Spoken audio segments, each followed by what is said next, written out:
2025 digital marketing ട്രെൻഡ്സിനെ കുറിച്ച് സംസാരിക്കാൻ പോവാണ്. നമ്മളോടൊപ്പം ഇനി സംസാരിക്കാനുള്ളത് മിസ്റ്റർ അഭിലാഷ് PS, കോമ്പറ്റീറ്റീവ് ക്രാക്കിന്റെ ഡയറക്ടറാണ്.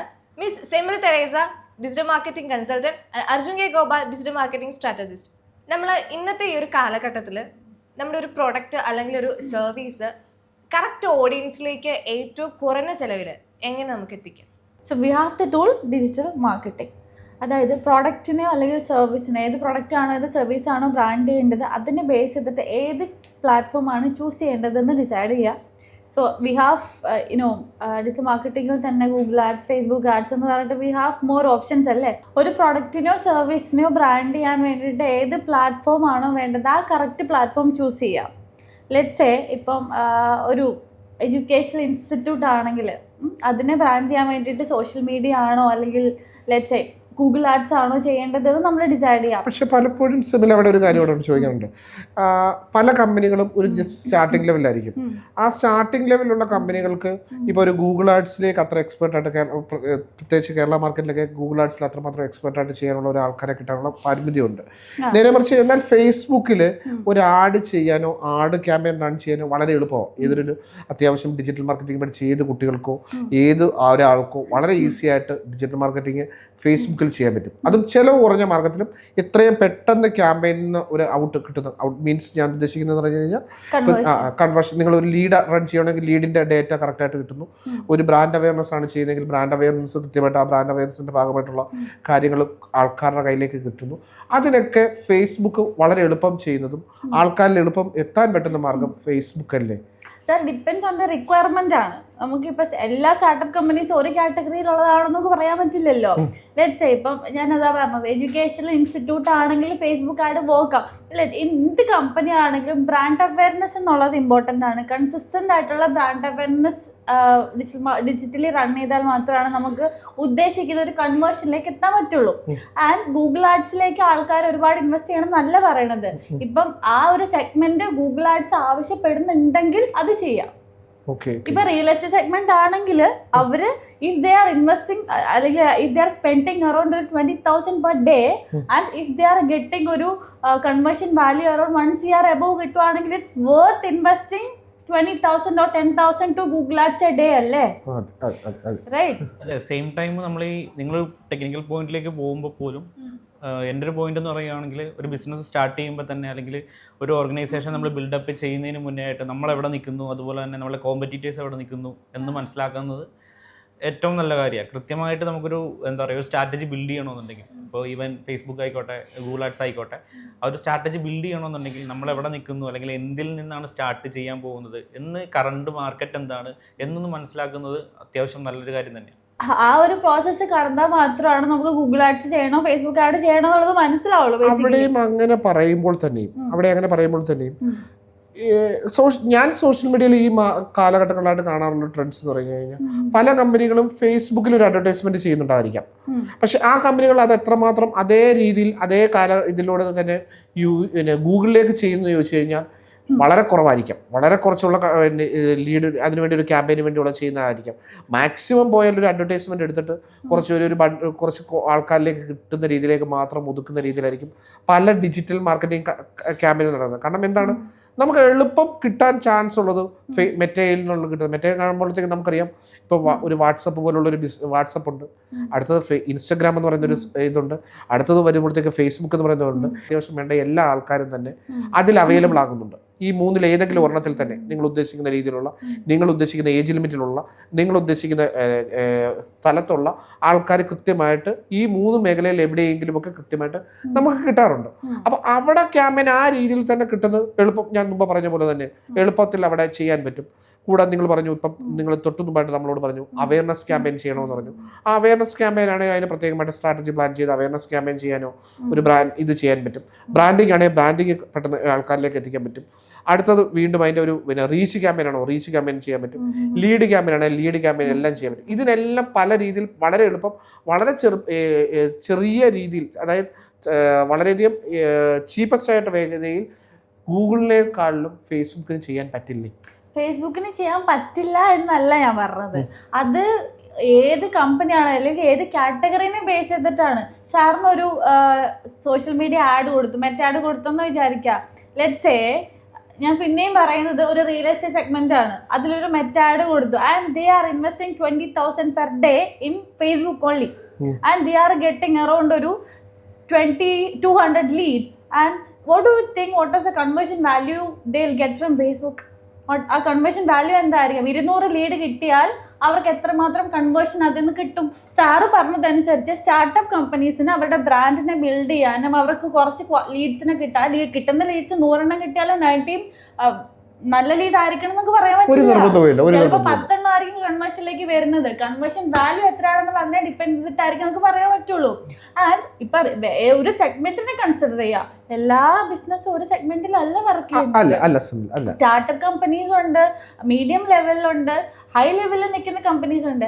നമ്മൾ ഡിസൈഡ് ചെയ്യണം. എൻ്റെ പെർസ്പെക്റ്റീവ് ആണ്, നമ്മൾ ഡിസൈഡ് ചെയ്യണം എവിടെ കൊണ്ടുപോയിട്ട് ഇൻവെസ്റ്റ് ചെയ്താലാണ്, എവിടെ സ്പെൻഡ് ചെയ്താലാണ് നമുക്ക് ആ ഒരു കൺവേർഷൻ വാല്യൂയിലേക്ക് എത്താൻ പറ്റുന്നത് എന്നുള്ളത്.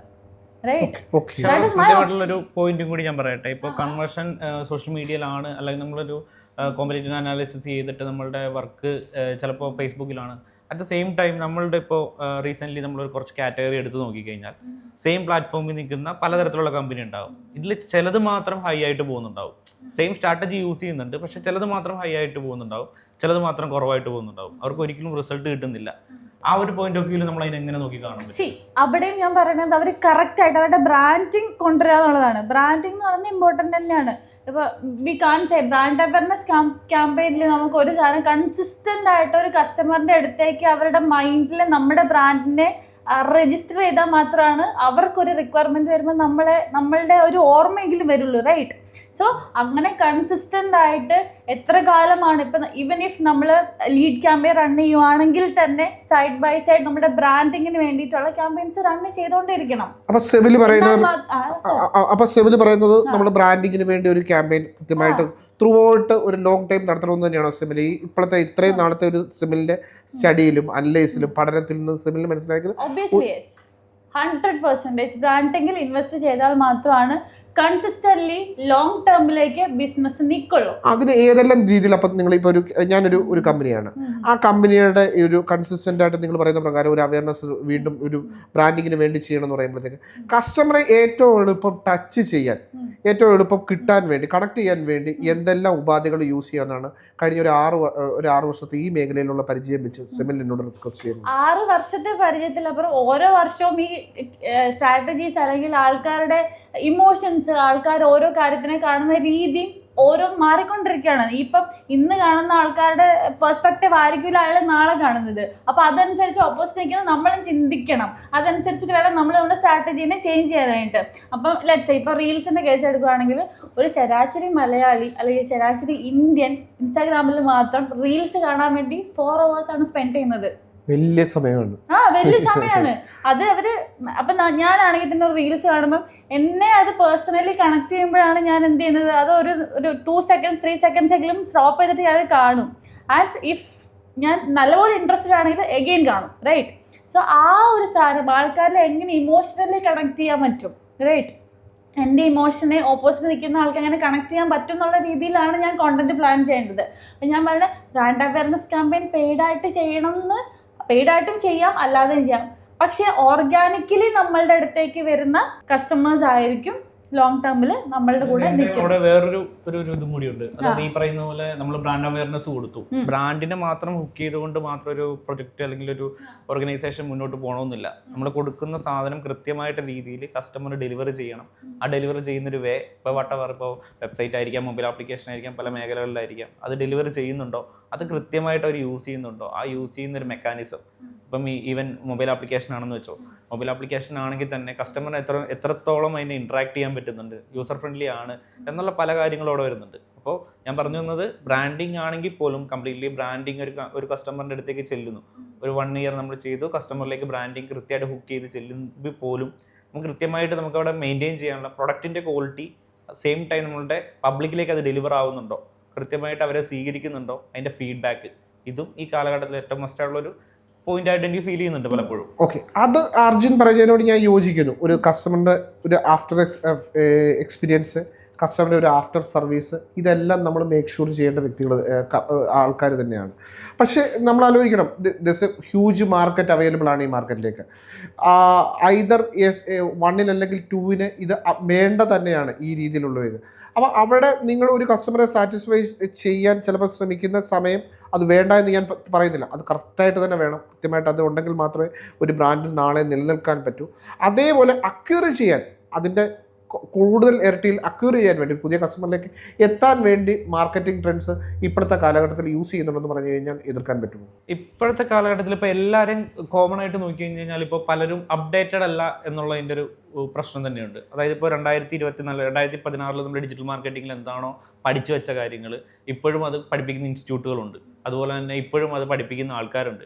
അത് ലേൺ ചെയ്ത് വരുന്ന കുട്ടികളുണ്ട്. വളർന്നു വരുന്നൊരു വലിയൊരു തലമുറ ഈ സെയിം സാധനം തന്നെ, 2014 16 പഠിച്ച സെയിം സാധനം തന്നെ അപ്ഡേറ്റ് ചെയ്ത് വരുന്ന ആൾക്കാരുണ്ട്. 110% നമ്മൾ നിങ്ങളോട് യോജിക്കുന്ന കാര്യമാണ്. കാരണം പലപ്പോഴും നമ്മളുടെ ടേബിളിലേക്ക് വരുന്ന കുട്ടികൾ തന്നെ അതേ നമ്മൾ പണ്ട് കഴിച്ച അതിൽ കൂടുതലൊന്നും അവർക്കൊന്നും പറയാനില്ലാത്ത രീതിയിലേക്ക് മാറുന്ന ഒരു കാലഘട്ടം. സിസ്റ്റം ഒത്തിരി മാറി. ഇപ്പോൾ 2025 വരുമ്പോൾ കസ്റ്റമറിനെ ഏറ്റവും സിമ്പിളായിട്ട് കസ്റ്റമറുടെ കയ്യിലേക്ക് ചെല്ലുകയും കസ്റ്റമറിനെ റിപ്ലൈ ചെയ്യുകയും അല്ലെങ്കിൽ പെട്ടെന്ന് തന്നെ അതിനൊരു എന്താ പറയുക ഒരു ഫീഡ്ബാക്ക് കൊടുക്കാൻ പറ്റുന്ന രീതിയിലേക്ക് കാലഘട്ടം മാറി. പക്ഷെ അതനുസരിച്ച് നമ്മുടെ ടെക്നോളജി മാറി, അതനുസരിച്ച് പക്ഷേ നമ്മുടെ കുട്ടികൾ അപ്ഡേറ്റഡ് ആയിട്ടില്ല എന്നുള്ളതാണ്. അവിടെ കുറേയേറെ വ്യത്യാസങ്ങളുണ്ട്. പ്രത്യേകിച്ച് നമ്മുടെ കേരളത്തിലേക്ക് വരുന്ന മാർക്കറ്റിംഗ് സൈഡൊക്കെ ആണെന്നുണ്ടെങ്കിൽ നമ്മൾ എപ്പോഴും മുന്നിലാന്ന് പറയുമ്പോൾ പോലും പല ആൾക്കാരുടെ തിങ്കിങ്ങും ഒത്തിരിയേറെ സ്ട്രാറ്റജിയിലും മാറാനുണ്ട്.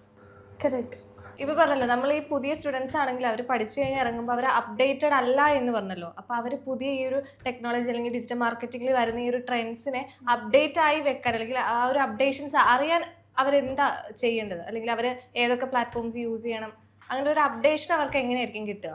ഒരു സ്റ്റുഡൻറ്റ് ഡിജിറ്റൽ മാർക്കറ്റിംഗ് കരിയറായിട്ട് ചൂസ് ചെയ്യാൻ തീരുമാനിച്ചിട്ടുണ്ടെങ്കിൽ അവർ ഒബ്വിയസ്ലി റിസർച്ച് ചെയ്യും. ഇതിൽ എന്തൊക്കെയാണ് പഠിക്കാനുള്ളത് എന്ന് യൂട്യൂബ് ആയിക്കോട്ടെ, കിട്ടുന്ന സോഴ്സസിൽ നിന്നൊക്കെ ഇവർ റെഫർ ചെയ്യും. പക്ഷെ അതിനൊക്കെ അപ്പുറം ഒരുപാട് കാര്യങ്ങൾ ഇംപ്ലിമെൻറ്റഡ് ആണ്. അതായത് ഡിജിറ്റൽ മാർക്കറ്റിംഗിൽ പണ്ട് തൊട്ട് കണ്ടുവരുന്ന സിലബസ് അല്ല ഇപ്പോൾ ഉള്ളത്. സോ ബേസിക്കലി ഇവർ അപ്രോച്ച് ചെയ്യുന്ന ഇൻസ്റ്റിറ്റ്യൂട്ട്സ് ആയിക്കോട്ടെ, അവിടെ ഈ അപ്ഡേറ്റഡ് സിലബസ് ആണോ, അതിൽ എത്രമാത്രം കാര്യങ്ങൾ പുതിയതായിട്ട് ഇംപ്ലിമെൻറ്റഡ് ആയിട്ടുണ്ട് എന്നുള്ളത് എൻഷുർ ചെയ്യണം, റൈറ്റ്? അങ്ങനെ പറയുമ്പോഴും സെമിന അതിൻ്റെ അകത്തൊരു ഇതുണ്ട്. ഇപ്പം പുതുതായിട്ട് ഒരാളൊരു ഈ ഡിജിറ്റൽ മാർക്കറ്റിങ്ങിനെ പറ്റി പഠിക്കണം എന്നുള്ള ഒരു തീരുമാനം എടുക്കുന്നു. ആ ഡിജിറ്റൽ മാർക്കറ്റിംഗ് പഠിക്കണമെന്ന് തീരുമാനം എടുക്കുമ്പോഴത്തേക്ക് അയാൾ ചിലപ്പം അയാളുടെ മുമ്പിലുള്ള ഓപ്ഷൻ എന്താണ്? കുറച്ച് യൂട്യൂബ് കാണുന്നു, കുറച്ച് അയാളുടെ ഫ്രണ്ട്സിനോട് കോൺടാക്ട് ചെയ്യുന്നു, കുറച്ച് അയാൾക്കറിയുന്ന ആരോടെങ്കിലുമൊക്കെ അത് ചെയ്യുന്നു. അവർ പലപ്പോഴും അതിൽ ബേസ് ചെയ്തിട്ട് ഒരു 2-3 ഇൻസ്റ്റിറ്റ്യൂഷനുകളെ കണ്ടിട്ട് ആ ഇൻസ്റ്റിറ്റ്യൂഷനകത്ത് ഏറ്റവും എന്നാൽ ഇതവിടെ ചൂസ് ചെയ്യാമെന്നുണ്ട്. ആ ചൂസ് ചെയ്യാവുന്നൊരു തീരുമാനത്തിലേക്ക് എത്തുന്നു. ആ ചൂസ് ചെയ്യുന്ന സിലബസിൽ ആ കുട്ടിക്ക് ആദ്യ ഘട്ടത്തിൽ ചിലപ്പം അത്രയും വലിയൊരു അറിവ് കാണണമെന്നില്ല. കുട്ടി പഠിച്ച് കഴിഞ്ഞിട്ട് മാർക്കറ്റിലേക്ക് ഇറങ്ങി കഴിയുമ്പോഴോ കുട്ടി അതിൻ്റെ ട്രെൻഡ്സുകൾ ഇപ്പം പുതിയ ട്രെൻഡ്സ് വരുമ്പോഴത്തേക്ക് റീസെൻ്റ്ലി വന്ന ട്രെൻഡ്സ് പ്രകാരമാണെങ്കിൽ ഒരു ലീഡ് ക്യാമ്പയിൻ റൺ ചെയ്താൽ ആ ലീഡ് ക്യാമ്പയിൻ അതേ സെക്കൻഡിൽ തന്നെ കൃത്യമായിട്ട് കിട്ടുന്ന രീതിയിലേക്ക് വരെയും ഫേസ്ബുക്ക് തന്നെ അതിൻ്റെ മെത്തേഡ് ഇതിനെ മാറ്റിയിട്ടുണ്ട്. അതേ രീതിയിൽ തന്നെ നമ്മൾ ആരാണോ യൂസ് ചെയ്തിരിക്കുന്നത് അയാളുടെ കിട്ടുന്ന രീതിയിലേക്ക് ചെയ്തിട്ടുണ്ട്. പിള്ളേർക്ക് അപ്ഡേറ്റഡ് സിലബസ് കൊടുക്കണം. സോ അപ്ഡേറ്റഡ് സിലബസ് കൊടുത്തിട്ട് ഈ പഠിക്കുന്ന ഒരു അത്രയും ഡ്യൂറേഷനിൽ പിള്ളേർക്ക് ആ പ്രാക്ടിക്കൽ നോളജ് ഇൻജക്ട് ചെയ്യണം. അവര് ഇവിടുന്ന് ഏത് ഇൻസ്റ്റിറ്റ്യൂട്ടാണോ അവിടെ നിന്ന് കോഴ്സ് കഴിഞ്ഞ് ഇറങ്ങുമ്പോൾ അവർക്ക് തന്നെ ഒരു കോൺഫിഡൻസ് വേണം. ആരെങ്കിലും എന്നോട് CRM കണക്ട് ചെയ്യാൻ അറിയാവോ എന്ന് ചോദിച്ചിട്ടുണ്ടെങ്കിൽ ഞാൻ കോൺഫിഡൻറ്റോടെ, ഞാനാണ് ഒരു സ്റ്റുഡൻറ്റ്, ഞാൻ കോൺഫിഡൻസ് അത് പറയാൻ പറ്റണം, yes I can do this. പക്ഷെ നിർഭാഗ്യവശാൽ പലപ്പോഴും ഞാൻ കാണുന്ന ആൾക്കാരില്ലേ, നമ്മൾ ഒരു പലരെയും ഇന്റർവ്യൂ ചെയ്യുന്ന കാലഘട്ടത്തിൽ ഇവരൊരു പഠിച്ച കാലഘട്ടത്തിൽ ഇവർ ഇത്രയും ഡീറ്റെയിൽഡ് ആയിട്ടൊന്നും പഠിച്ചു കാണത്തില്ല. അവരുടെ സാഹചര്യമാകാം, ചിലപ്പോൾ ഇൻസ്റ്റിറ്റ്യൂട്ടിന് ഉള്ള ഒരു ബുദ്ധിമുട്ടുണ്ടാകാം, അങ്ങനെയൊക്കെയുള്ള കാര്യങ്ങളുണ്ടാകാം. ഒരു പരിധിക്ക് അപ്പുറത്തേക്ക് കുട്ടികൾ പലപ്പോഴും ഒരു ഡിജിറ്റൽ മാർക്കറ്റിംഗ് പഠിച്ച കുട്ടിയുടെ ഒരു മാക്സിമം പോയ ഒരു ലീഡ് ക്യാമ്പയിൻ റൺ ചെയ്യുന്നിടത്ത് വെച്ച് നിൽക്കുകയാണ് കരിയർ. അത് കുറച്ചുകൂടെ ബെറ്റർ ആക്കിയാൽ മാത്രമേ ഇൻഡസ്ട്രിയിൽ ആർക്കും പിടിച്ചു നിൽക്കാൻ പറ്റത്തുള്ളൂ. അതല്ലേ അർജുന അതിൻ്റെ അതുള്ള നിങ്ങളുടെ പോയിന്റും? ഇവിടെ എനിക്ക് ചെറിയൊരു ഇതും കൂടി ഉള്ളത്, എത്രത്തോളം സിലബസ് നമ്മൾ കൊടുത്താലും, എത്ര അപ്ഡേറ്റഡ് ആയിട്ടുള്ള കാര്യങ്ങൾ പറഞ്ഞു കൊടുത്താലും, ഈ നമ്മളുടെ ഇപ്പം മാർക്കറ്റിലുള്ള എല്ലാം തന്നെ ഏറെക്കുറെ ബിസിനസ് തന്നെയാണ്. നമ്മളുടെ മാർക്കറ്റിംഗ് പോകുന്ന ഏറെക്കുറെ കമ്പനികൾ തന്നെ ബിസിനസ് തന്നെയാണ്. അപ്പോൾ അവിടെ അതിനൊരു ചേഞ്ച് കൊടുക്കുക എന്നുള്ളത് എത്രത്തോളം പ്രായോഗികമാണെന്ന് എനിക്കറിയത്തില്ല. പക്ഷേ എനിക്ക് സ്റ്റുഡൻസിനോട് അല്ലെങ്കിൽ ഇനി വളർന്നു വരുന്ന ആൾക്കാരോട് പറയാനുള്ള സംഭവം എന്ന് പറഞ്ഞു കഴിഞ്ഞാൽ, കൃത്യമായിട്ട് നിങ്ങൾ ഇതിനെ ലേൺ ചെയ്യുക. അതായത് എവിടെ പഠിച്ചാലും എങ്ങനെ പഠിച്ചാലും കൃത്യമായിട്ട് ഇതിനെ കണ്ടിന്യൂ ലേൺ ചെയ്യുക എന്നുള്ളത് തന്നെയാണ് ഡിജിറ്റൽ മാർക്കറ്റിംഗ് എന്ന് പറയുന്ന സംഭവം. കണ്ടിന്യൂസ് നമ്മൾ ലേൺ ചെയ്യുക. അത് പുതിയ സാങ്കേതിക വിദ്യ, ഇവരുടെ ഡേ ടു ഡേ ലൈഫിൽ ഇവർ എക്സ്പീരിയൻസ് ചെയ്യുന്ന കുറേ കാര്യങ്ങളുണ്ട്. അതായത് ഇപ്പോൾ നമ്മളുടെ ചാറ്റ് ഓപ്ഷൻസ് ആയിക്കോട്ടെ, മറ്റുള്ള ഓപ്ഷൻസ് ആയിക്കോട്ടെ, ഒരു ഡെയിലി എക്സ്പീരിയൻസ് ചെയ്യുക, അതിനെ കൂടുതൽ അറിയുക എന്നുള്ളത് തന്നെയാണ് പക്കാ ഡിജിറ്റൽ മാർക്കറ്റിംഗ് എന്നുള്ളൊരു ടേം കൊണ്ട് നമുക്ക് ചെയ്യാൻ പറ്റുന്നൊരു കാര്യം. അല്ല, അങ്ങനെയുള്ള കുട്ടികൾ, അങ്ങനെ ഈ പഠിച്ചിറങ്ങുന്ന കുട്ടികൾ ഇപ്പോൾ അർജുൻ പറഞ്ഞ പോലെ തന്നെ കൂടുതൽ അപ്ഡേറ്റഡ് ആയിട്ട് നിൽക്കണമെന്ന് പറഞ്ഞു. അതിനുവേണ്ടി നിലവിലുള്ള സാഹചര്യത്തിൽ അവർക്ക് ഏറ്റവും എളുപ്പം ചെയ്യാവുന്നത് ഫേസ്ബുക്കിലോ ഗൂഗിളിലോ ഒക്കെയുള്ള പല അപ്ഡേറ്റഡ് ട്രെൻഡ്സ് അറിയുക എന്നുള്ളതാണ്. അതിന് ഈ ടൂളുകൾ തന്നെ ഏറ്റവും എളുപ്പത്തിൽ യൂസ് ചെയ്യാൻ പറ്റും, എന്തൊക്കെ ചെയ്യാൻ പറ്റുമെന്നാണ് സെമിൻ്റെ ഒരു point of view? Tools use ചെയ്യുക എന്നതിലൊക്കെ അപ്പുറം, ഇപ്പം ഞാനൊരു ഡിജിറ്റൽ മാർക്കറ്റിംഗ് പഠിക്കാൻ പോകുന്ന സ്റ്റുഡൻ്റാണെന്ന് വയ്ക്കാം. ഇപ്പം ഞാനൊരു ബേസിക് ആയിട്ടുള്ള, ഞാനൊരു 15,000 വാട്ട് എവർ ദ ഫീസ് ഞാൻ പോയി പഠിക്കുകയാണ്. എനിക്ക് ബേസിക് ആയിട്ടുള്ളൊരു സിലബസാണ്, ഞാനത് ലേൺ ചെയ്യുന്നു, പുറത്തിറങ്ങുന്നു, എങ്ങനെയൊക്കെയോ ഞാൻ പ്ലേസ്ഡ് ആവുന്നു. അവിടെ പോയിട്ട് ഞാൻ ഇപ്പം മുന്നേ പറഞ്ഞ പോലെ ലീഡ് ക്യാമ്പയിനിൽ സ്റ്റോപ്പായി. പക്ഷെ എനിക്ക് തിരിച്ച് ഞാൻ പഠിച്ച ഇൻസ്റ്റിറ്റ്യൂട്ടിൽ വിളിച്ച് നിങ്ങൾ എന്തുകൊണ്ട് ഇത് പഠിപ്പിച്ചിട്ടില്ല എന്ന് ചോദിക്കാൻ പറ്റുമായിരിക്കാം. പക്ഷെ എത്രത്തോളം ഹെൽപ്പ് നിങ്ങൾക്ക് അവിടെ നിന്ന് കിട്ടും, റൈറ്റ്? ആ സമയം ഞാൻ എന്ത് ചെയ്യണം? എനിക്ക് ജോലിയിൽ സ്കിൽഡ് ആവാന്നുള്ളത് എൻ്റെ ആവശ്യമാണ്. ആരും എന്തെങ്കിലും ഫീഡ് ചെയ്ത് തരില്ല ആ സമയത്ത്. അപ്പം എൻ്റെ കോൺഫിഡൻസ് ഡെവലപ്പ് ചെയ്യുക, എനിക്ക് പറ്റുന്നിടത്തോളം ലേൺ ചെയ്യുക. അർജുൻ പറഞ്ഞതുപോലെ തന്നെ കറണ്ട് ട്രെൻഡ് എന്താണ്, എങ്ങനെ എനിക്കത് പഠിച്ചെടുക്കാൻ പറ്റും. പഠിക്കണം എന്ന് വിചാരിച്ച് നടക്കാത്തതായിട്ടൊന്നുമില്ല, എനിക്കത് പഠിക്കാൻ പറ്റും ഒബ്വിയസ്ലി, യെസ്. അപ്പോൾ അത് പഠിച്ചെടുക്കുക, വാട്ട് എവർ ദ ടൂൾസ്. പിന്നെ സർട്ടിഫിക്കേഷൻസ് ഒക്കെ അപ്പുറം സ്കില്ലാണ്. ഒരാൾ സ്കിൽഡ് ആണെങ്കിൽ അവർക്കത് ചെയ്യാൻ പറ്റും, ആ ഒരു കോൺഫിഡൻസ് ഉണ്ടാവും. അപ്പം എൻ്റെ മുമ്പിലേക്ക് വരുന്ന, എന്നെ പോലെ തന്നെയുള്ള പല ബിസിനസ്സുകാരുടെ മുമ്പിലേക്ക് വരുന്ന കുട്ടികൾ ഇതേ രീതിയിലുള്ള കുട്ടികളായിരിക്കാം മേ ബി ഇൻഡസ്ട്രിയിലേക്ക്. ഞാൻ ഈ 2025 മത്സരിക്കുന്ന പല ബിസിനസ് മറ്റുള്ള എൻ്റെ കൂടെ നിൽക്കുന്നവരോടും തൊട്ടടുത്തുള്ളവരോടും ഒക്കെ മത്സരിക്കുന്നുണ്ട്. അപ്പം എനിക്ക് വേണ്ടി ഇത് ചെയ്യാൻ വരുന്ന ആൾക്കാർ ഇതിൽ കറക്റ്റായിട്ട് അവയർനെസ് ഉള്ള ആൾക്കാരാണ്. അതല്ലെങ്കിൽ ഞാൻ ഇത് ഏൽപ്പിക്കാൻ പോകുന്ന ഏജൻസി ഇതെല്ലാം കൃത്യമായിട്ട് ചെയ്യാൻ പറ്റുമെന്ന് ഞാൻ ആസ് എ ബിസിനസ് ചെയ്യുന്ന ഒരു വ്യക്തി എന്നുള്ള രീതിയിൽ ഞാൻ എങ്ങനെ മേക്ക് ഷുവർ ചെയ്യണം? ടെക്നിക്കലായിട്ടുള്ള ലേണിംഗ് എപ്പോഴും ആവശ്യമാണ്, അത് വേണ്ടാന്ന് ഞാൻ ഒരിക്കലും പറയുന്നില്ല. അതെ, ടെക്നിക്കലായിട്ടുള്ള ലേണിംഗ് എപ്പോഴും അവർക്ക് ആവശ്യമുള്ളത് തന്നെയാണ്. പക്ഷെ ആ ആവശ്യം മനസ്സിലാക്കി നമുക്ക് ഒരു ബിഗിനിങ് സ്റ്റേജിൽ തന്നെ അവർക്ക് ഇതിനെ അപ്ഗ്രേഡ് ചെയ്യാൻ എടുക്കാൻ പറ്റുമോ, അല്ലെങ്കിൽ ഒരു കുട്ടി നമ്മുടെ അടുത്തേക്ക് വരുമ്പോൾ തന്നെ അവരെ കൊണ്ട് ഇത് ചെയ്യാൻ പറ്റുമോ എന്നുള്ളൊരു എന്താ പറയുക, ഒരു ടെസ്റ്റ് നടത്തുന്ന ഉത്തരവാദിത്വം നമുക്കുണ്ട്. ദെൻ അവരെ മോൾഡ് ചെയ്യുക എന്നുള്ള, അവർക്ക് വളർന്നു വരുന്ന സാഹചര്യങ്ങൾ കൃത്യമായിട്ടുള്ള അവർക്ക് വെബിനാർസ് അറ്റൻഡ് ചെയ്യുക. ഇപ്പോൾ ഗൂഗിൾസിൻ്റെ ആണെങ്കിലും മെറ്റയുടെ ആണെങ്കിലും ഒരുപാട് നമുക്ക് വെബിനാറുകൾ കിട്ടും. ഈ പറയുന്ന പോലെ പല പ്രഗത്ഭരായ ആൾക്കാരുടെയും കൃത്യമായിട്ടുള്ള അവയർനെസ് ക്ലാസ്സസ് കിട്ടും. അവർക്ക് കൃത്യമായിട്ടുള്ള അവരുടെ പാത്ത് കൊടുക്കുക എന്നുള്ളത് തന്നെയാണ്, ഫ്രീ സ്പേസ് കൊടുക്കുക എന്നുള്ളത് തന്നെയാണ്. അവിടെ അവർ കൃത്യമായിട്ടും ഒരു ടൈം പീരീഡ് എടുത്താൽ തന്നെ നാളെ നമ്മുടെ കമ്പനി കൃത്യമായുള്ള ഒരു അസറ്റായിട്ട് അവർക്ക് കൃത്യമായിട്ട് മാറ്റിയെടുക്കാൻ പറ്റും. എൻ്റെ കൂടെ ബിസിനസ് ചെയ്യുന്ന പലരും എന്നോട് പലപ്പോഴും പറയാറുണ്ട്, ചിലപ്പം ഞാൻ എൻ്റെ സൗഹൃദ സംഭാഷണത്തിൽ പറയാറുണ്ട്, ഈ ക്യാമ്പയിനുകൾക്കൊക്കെ ഇത്ര രൂപയായി എന്ന് പറയാറുണ്ട്. അപ്പം ഞാൻ എൻ്റെ മറ്റുള്ളൊരു എൻ്റെ ഫ്രണ്ട്സും ഒക്കെ എന്നോട് സാർക്ക് ചിലപ്പം ഇത് കുറച്ചുകൂടെ കുറഞ്ഞ ചിലവിൽ കിട്ടാൻ പറ്റുമായിരിക്കും, ഇതല്ലാതെ വേറൊരു വഴികൾ നമുക്ക് ലഭിക്കാൻ സാധിക്കുമായിരിക്കും, കുറച്ചുകൂടെ ഡേറ്റ കിട്ടാനുള്ള വഴികൾ ഉണ്ടാകാം എന്നൊക്കെ നമ്മളോട് പലപ്പോഴും പറയാറുണ്ട്. അപ്പം നമ്മളുടെ കുട്ടികൾ, നമ്മളുടെ കൂടെ ഇരിക്കുന്നവർ നമ്മൾക്ക് മാക്സിമം ചിലവ് കുറഞ്ഞ മാർഗത്തിലും എളുപ്പവും നമുക്ക് കിട്ടിയ ലീഡുകൾ എളുപ്പം കിട്ടുന്നു എന്നുള്ളത് മേക്ക് ഷുവർ നമുക്ക് എന്തെങ്കിലും ചെയ്യാൻ പറ്റും എന്നുള്ളത് ഒന്ന് പറഞ്ഞു തരാൻ പറ്റുമോ? സിമ്പിളായിട്ട് സാർ ഈ പറയുന്ന പോലെ തന്നെ നമുക്ക് ടൂൾസ് യൂസ് ചെയ്യുന്നതിനേക്കാളും കസ്റ്റമർ എന്താണ് ഏറ്റവും കൂടുതൽ ഉപയോഗിക്കുന്നത്. ഇപ്പോൾ നമ്മുടെ ഒരു ഫേസ്ബുക്കിലൊരു നമ്മളുടെ ഒരു അഡ്വർടൈസ്മെന്റ് കണ്ടു, അതിൽ നിന്ന് ഒരാൾ ക്ലിക്ക് ചെയ്തു, അവിടെ നിന്ന് ഒരു ഫോം ജനറേറ്റ് ചെയ്തു, അത് പിന്നീട് നമ്മളെ സെയിൽസ് ടീം വിളിക്കുന്നതിനൊക്കെ അപ്പുറമായിട്ട് ചിലപ്പോൾ വാട്സപ്പിലേക്ക് ഒരു മെസ്സേജ് അയച്ചു കഴിഞ്ഞാൽ കസ്റ്റമർ പൊട്ടൻഷ്യലായിട്ട് ചിലപ്പോൾ റിപ്ലൈ തരാമായിരിക്കാം. അപ്പോൾ അവിടെ കുറച്ചുകൂടി അഗ്രസീവായിട്ട് നമുക്ക് ചെയ്യാൻ പറ്റും. അതിലൊക്കെ കുറച്ചുകൂടി വാസ്റ്റ് ആയിട്ടുള്ളൊരു എന്താ പറയുക, ഒരു കാര്യങ്ങളൊക്കെ നമ്മളുടെ ഈ നാട്ടിലിപ്പോൾ 2025 അപ്ഡേറ്റ് മാറിയിട്ടുണ്ട് കുറേയേറെ കാര്യങ്ങളിൽ. അപ്പോൾ ടെക്നിക്സിനെ ചൂസ് ചെയ്യുക, റൈറ്റായിട്ട് ചൂസ് ചെയ്യുക. അവിടെ ഔട്ട്ഡേറ്റഡ് ആയിട്ടുള്ള ടെക്നിക്സിനെ സ്റ്റിൽ അങ്ങനെ തന്നെ കൊണ്ടുപോകാതെ അപ്ഡേറ്റഡ് ആയിട്ടുള്ള ടെക്നിക്സിനെ എടുക്കുക എന്നുള്ളത് തന്നെയാണ്. അവിടെ കൃത്യമായിട്ട് റിസർച്ച് ചെയ്യണം, സെയിം ടൈം നമ്മൾ അതിനെ ഫോക്കസ് ചെയ്യണം. ഇന്ന് ചെയ്തു നാളെ ചെയ്തില്ല എന്നുള്ളതല്ല, കൃത്യമായിട്ട് കണ്ടിന്യൂസ് ആയിട്ട് അതിൽ പോയിന്റ് ചെയ്ത് തന്നെ കമ്പനീസിനെ മുന്നോട്ട് കൊണ്ടുപോകണം. ഓക്കെ, സോ അവിടെ വേറൊരു കാര്യം ഇവിടെ ചോദിച്ചോട്ടെ. ഇപ്പം നമ്മളൊരു ബ്രാൻഡ് റൺ ചെയ്തുകൊണ്ടിരിക്കുന്ന ആൾക്കാരാണ്. ഈ ബ്രാൻഡിൽ റെഗുലർ ബേസിൽ കൺസിസ്റ്റൻ്റ് ആയിട്ട് ഒരു അവയർനെസ് ക്യാമ്പയിൻ വേണം എന്ന് സെമിൽ എന്നോട് നമ്മുടെ സൗഹൃദ സംഭാഷണത്തിൽ പറഞ്ഞിട്ടുണ്ട്. അത് എന്താണ് അങ്ങനെ ഒരു സ്റ്റേറ്റ്മെന്റ് നിങ്ങൾ പറയാൻ കാരണം? ബ്രാൻഡിങ് ആവശ്യമാണെന്നുള്ളത് ഒരു പ്രോഡക്റ്റ് അല്ലെങ്കിൽ ഒരു സർവീസ് ഞാൻ നേരത്തെ പറഞ്ഞതുപോലെ ഒരു കസ്റ്റമറിൻ്റെ ഉള്ളിൽ രജിസ്റ്റേർഡ് ആവണം. ലോങ് ടേമിലേക്ക് ആ കസ്റ്റമർ നമ്മളുടെ കൂടെ നിൽക്കണമെങ്കിൽ, നാളെ അവർക്ക് ആ പ്രൊഡക്റ്റ് ഓർ സർവീസിൻ്റെ റിക്വയർമെൻറ്റ് വരുന്നുണ്ടെങ്കിൽ വന്നു കഴിഞ്ഞാൽ നമ്മളെ തന്നെ കോൺടാക്റ്റ് ചെയ്യണമെങ്കിൽ അത് അവരുടെ മൈൻഡിൽ ഓർത്തിരിക്കണമെങ്കിൽ അവർ ഏറ്റവും കൂടുതൽ യൂസ് ചെയ്യുന്ന സോഷ്യൽ മീഡിയയിൽ അല്ലെങ്കിൽ മറ്റേത് പ്ലാറ്റ്ഫോമാണോ അവിടെ എന്ത് ചെയ്യണം, നമ്മളുടെ ബ്രാൻഡിനെ റിലേറ്റഡ് ആയിട്ടുള്ള കോണ്ടന്റ് അവരുടെ ഉള്ളിലേക്ക് ഇങ്ങനെ കൊടുത്തോണ്ടേയിരിക്കണം. അല്ല ഇന്ന് കൊടുത്ത് നാളെ ആദ്യം പറഞ്ഞതുപോലെ കൊടുത്ത് നാളെ കൊടുത്തില്ല എന്നല്ല, കൺസിസ്റ്റൻ്റ്ലി കൊടുത്തോണ്ടിരിക്കുക. അത് it can be paid brand awareness എന്നല്ല ഞാൻ പറയണത്. ഇപ്പം റീൽസ് ആയിക്കോട്ടെ, റീൽസിൻ്റെ എല്ലാവരും കാണുന്ന റീൽസ് തന്നെയാണ് ഇപ്പോൾ. സോ റീൽസിൻ്റെ ഫോമാറ്റിലായിക്കോട്ടെ, whatever the content, whatever the creative is, consistently കൊടുക്കുക. പിന്നെ കൊടുക്കുമ്പോൾ ഞാൻ നേരത്തെ പറഞ്ഞ പോലെ അവരുടെ ഇമോഷനെ കണക്ട് ചെയ്യുന്ന രീതിയിലുള്ള അവരുടെ പ്രോബ്ലത്തിന് ഒരു സൊല്യൂഷൻ എന്നുള്ള രീതിയിൽ കോണ്ടന്റ് കൊടുക്കുക. അത് കൺസിസ്റ്റന്റ് ആയിട്ട് ചെയ്ത ലോങ് ടേമിലേക്ക് ആ കസ്റ്റമർ നമ്മളുടെ കൂടെ നിൽക്കും. അതേസമയം ലീഡ് ക്യാമ്പയിൻ കൂടെ റൺ ചെയ്യുക, അത് കറസ്പോണ്ടിങ് ആയിട്ട് റൺ ചെയ്യുമ്പം പാരലലി റൺ ചെയ്യുന്ന സമയത്ത് ഡെഫിനറ്റ്ലി നമുക്ക് കിട്ടുന്ന ലീഡ്സ് കുറച്ചും കൂടി കൺവേർഷൻ പോസിബിലിറ്റി എന്ന് പറയുന്നത് കൂടുതലായിരിക്കും. നമുക്ക് സോഷ്യൽ മീഡിയയിൽ കിട്ടുന്ന ലീഡ് കൺവേർഷൻ കുറയുന്നുണ്ട്. അപ്പോൾ ആ ഒരു ലീഡ് കൺവേർഷൻ കുറയാതിരിക്കാൻ വേണ്ടിയിട്ട് നമുക്ക് എന്തൊക്കെ കാര്യങ്ങളാണ് ചെയ്യാൻ പറ്റുക? ഇപ്പൊ ഈ ത്രീസ പറഞ്ഞല്ലോ കൺവേർഷൻ കുറയുന്നു എന്ന് പറയുന്നല്ലോ, നോർമലി ഇവിടെ എല്ലാവർക്കും സംഭവിക്കുന്ന ഒരു കാര്യം തന്നെയാണ്. പക്ഷെ അത് ഒഴിവാക്കാൻ നമ്മൾ ശ്രദ്ധിക്കേണ്ട കുറച്ച് കാര്യങ്ങളുണ്ട്. അതിന് തൊട്ട് മുമ്പായിട്ട് നമ്മളെല്ലാം മനസ്സിലാക്കേണ്ട ഒരു കാര്യമുണ്ട്. നിങ്ങളൊരു ലേണിംഗ് ഇൻസ്റ്റിറ്റ്യൂട്ടാണെന്ന് വിചാരിച്ചോളൂ, പഠിപ്പിക്കുന്ന ഒരു ഇൻസ്റ്റിറ്റ്യൂട്ടാണെന്ന് വിചാരിച്ചു. ആ ഇൻസ്റ്റിറ്റ്യൂട്ട് ഒരു ക്യാമ്പയിൻ റൺ ചെയ്തു. ഇതേ ക്യാമ്പയിൻ, ഇതേ ഓഡിയൻസിനെ ടാർഗറ്റ് ചെയ്യുന്ന ഇതേ തരത്തിലുള്ള ക്യാമ്പയിൻ ഒരു 10-100 ക്യാമ്പയിൻ മെറ്റയിൽ റൺ ചെയ്യുന്നുണ്ട്. അപ്പം മെറ്റ എന്താണ് ചെയ്യുന്നത്? ഒരു ക്യാമ്പയിൻ ഒരാൾ ഇപ്പം ആ ക്യാമ്പയിൻ റൺ ചെയ്തുകൊണ്ടിരിക്കുന്നു, ആ ക്യാമ്പയിൻ റൺ ചെയ്തുകൊണ്ടിരിക്കുന്നതിൻ്റെ അകത്തുനിന്ന് അത് കൊണ്ടുവന്ന് ഒരാൾക്ക് സബ്മിറ്റ് ചെയ്യുന്നു. അപ്പം എൻ്റെ കസ്റ്റമർ വിചാരിക്കുന്നു ശരി എനിക്കിത് സബ്മിറ്റ് ചെയ്യാം. സബ്മിറ്റ് ചെയ്ത് കഴിഞ്ഞ് കഴിഞ്ഞാൽ എന്താ സംഭവിക്കുന്നത്?